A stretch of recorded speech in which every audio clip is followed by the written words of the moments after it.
Ég hérna með örlítinn boðskap til ykkar sem ber yfirskriftina Hvað ertu án Guðs?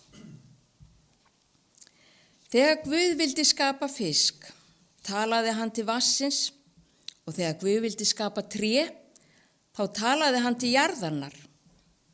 En þegar Guð vildi skapa mannin, þá sneri hann að sjálfum sér og sagði, við skulum skapa mann líkan oss.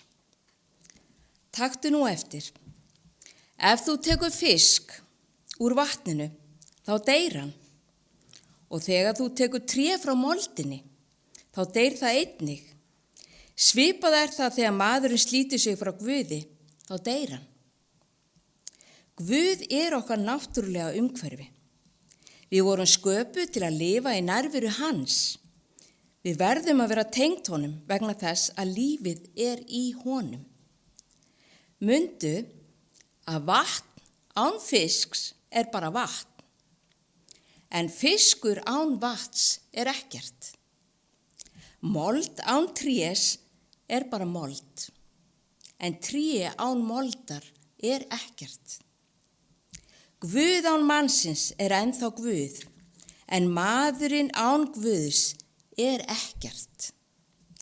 Höldum samband okkar við Guð opnu, því eins og segir án Guðs, þá erum við ekkert. Því eins og segir í Jóhannesi 15. kaplanum og versið 4 og 5, að þá saði Kristur, verið í mér, þá verð ég í yður.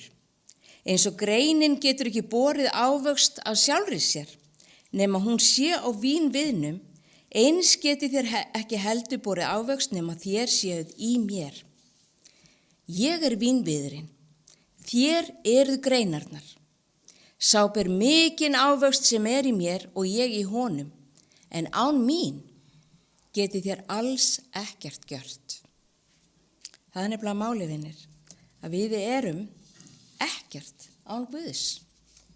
Og við deyjum kannski ekki strax eins og við tökum vínberinn eða vínberja svona klasa af trénu. Við getum borðað, það er ferskt og gott, en svo ef við látum það liggja smá stund á borðinu, að þá byrjar svona allt að skreppa saman og á endanum er þetta bara ónýtt.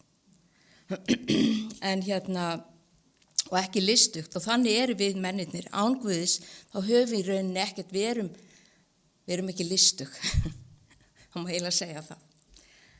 En þetta langaði mig að bara eiga þessi nokkur orð með ykkur í dag. En við skulum halda áfram að syngja. Jesús, það er eitt